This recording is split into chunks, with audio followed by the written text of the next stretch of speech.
Arrêtez de vouloir plaire à tout le monde. Le secret bouleversant pour vivre librement et être enfin vous-même. Découvrez ce qui se passe vraiment quand vous lâchez prise et cessez de vous soucier de ce qui n'a jamais compté, vous êtes vous. Déjà surpris en train de jouer un rôle en permanence? Dès notre plus jeune âge, on nous apprend que pour être aimé, il faut plaire. Que si l'on est un bon élève, un enfant obéissant, un collègue agréable et un professionnel irréprochable, alors on sera accepté. Et peu à peu, la vie devient une liste invisible d'attentes. Et sans même s'en rendre compte, on commence à mesurer notre valeur à travers le regard des autres. Avant de continuer, merci de vous abonner à la chaîne et de laisser un like. C'est très important pour nous. C'est subtil, mais destructeur. Vous ajustez vos vêtements pour correspondre à l'image attendue. Vous modulez vos paroles pour ne pas déranger. Vous cachez vos opinions pour éviter les conflits. Chaque concession semble minime, mais à la fin de la journée, quand plus personne ne regarde, vous ne savez plus qui vous êtes. Et si je vous disais que cette quête insatiable d'approbation est exactement ce qui vous empêche de vivre avec légèreté, présence et liberté? L'anxiété de plaire, un labyrinthe déguisé en sécurité, la société moderne applaudit ceux qui s'entendent bien avec tout le monde. Mais ce que personne ne vous dit, c'est que ce besoin constant de plaire cache une prison silencieuse. Une prison où vous souriez à l'extérieur mais saignez à l'intérieur.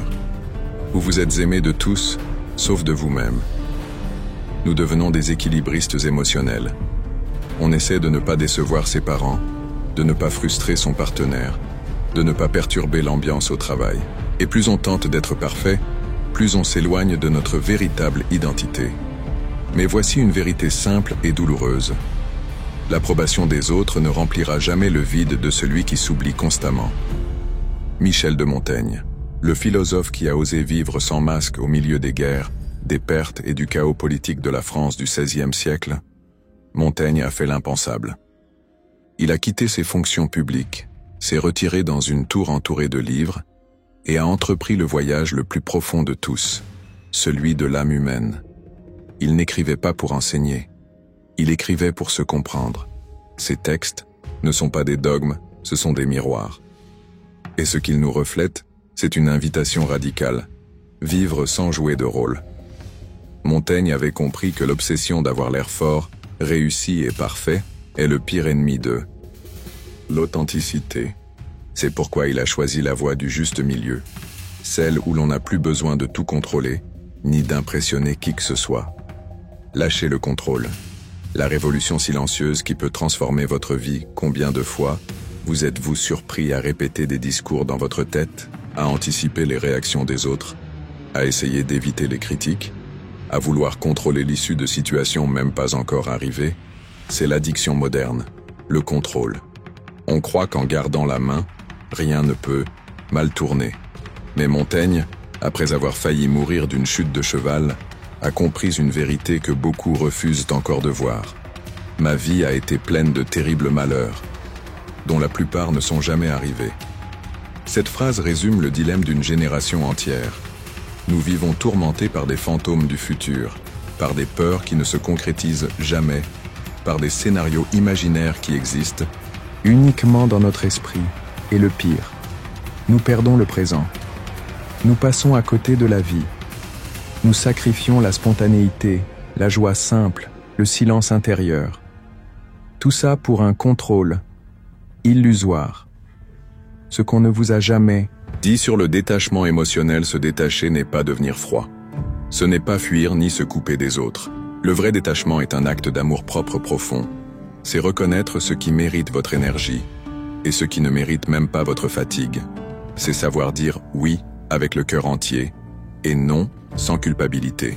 C'est cesser de porter le poids du monde. C'est arrêter de vouloir tout réparer, tout sauver. C'est laisser les gens être ce qu'ils sont et se libérer en même temps. Montaigne ne prônait pas la fuite, il prônait la présence. Une forme de maturité intérieure qui naît lorsqu'on comprend qu'on n'a plus besoin de prouver quoi que ce soit à personne. Des relations plus légères. Le courage d'aimer sans emprisonner. Combien de fois avez-vous essayé de changer quelqu'un? Combien de fois avez-vous été déçu parce que l'autre n'a pas réagi comme vous l'espériez?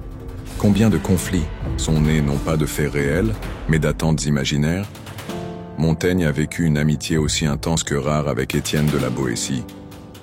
Et ce qui le touchait le plus, c'était que ce lien était libre. Personne ne cherchait à dominer ou à corriger l'autre. Ils étaient simplement eux-mêmes. Et c'est là le secret.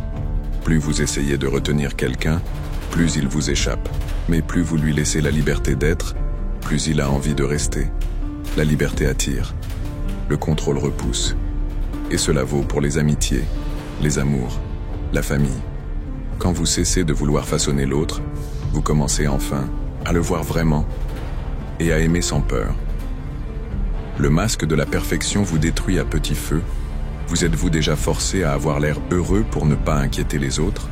Avez-vous déjà tenté de maintenir une image de force, de succès, de résilience, alors que tout en vous criait pour une pause? Nous vivons à une époque où la vulnérabilité est vue comme une faiblesse. Mais Montaigne nous rappelle que c'est précisément là que réside notre vraie force. Il écrivait avec une honnêteté désarmante sur ses peurs, ses contradictions, ses failles. Et c'est pourquoi ces mots nous touchent encore aujourd'hui. Parce qu'il a eu le courage d'être humain dans un monde qui exige la performance. Et vous, jusqu'à quand allez-vous jouer ce rôle? Que se passerait-il si, ne serait-ce qu'un instant, vous laissiez tomber le masque? Le paradoxe du lâcher-prise. Quand vous laissez aller, tout s'aligne. Il se passe quelque chose de presque magique. Quand vous arrêtez de tout contrôler. Quand vous cessez de demander la permission d'exister. Quand vous ne cherchez plus à être validé. C'est comme si l'univers respirait avec vous. Les choses commencent à couler de source. Les bonnes personnes apparaissent. Les opportunités surgissent. Vous devenez magnétique, non par effort, mais par cohérence. Cohérence entre ce que vous ressentez, ce que vous pensez et ce que vous faites. C'est ça, la vraie puissance. Celle qui n'a pas besoin de s'imposer, ni de convaincre, ni de briller. Êtes-vous prêt à lâcher prise? Peut-être tenez-vous si fort à certaines choses que vous ne remarquez même plus à quel point elles vous blessent. Peut-être essayez-vous de plaire à des gens qui ne vous verront jamais vraiment. Peut-être cherchez-vous encore à contrôler ce qui ne l'a jamais été. Et si, juste pour un instant, vous lâchiez? Pas par faiblesse, mais par sagesse. Car il existe une paix profonde qui ne naît que lorsqu'on arrête de se battre contre la réalité et qu'on commence à danser avec elle. Montaigne nous montre cela avec douceur. Le détachement n'est pas une fuite. C'est une maturité. C'est choisir la légèreté, la vérité, la présence. Et en ce moment, je vous invite à réfléchir. Que devez-vous laisser aller aujourd'hui pour redevenir vous-même? Que portez-vous qui ne vous appartient plus? Partagez votre parcours si ce message a résonné en vous. Laissez un commentaire. Partagez votre expérience du lâcher-prise, du moment où vous avez choisi de vous libérer. Votre histoire pourrait être la lumière que quelqu'un cherche en silence.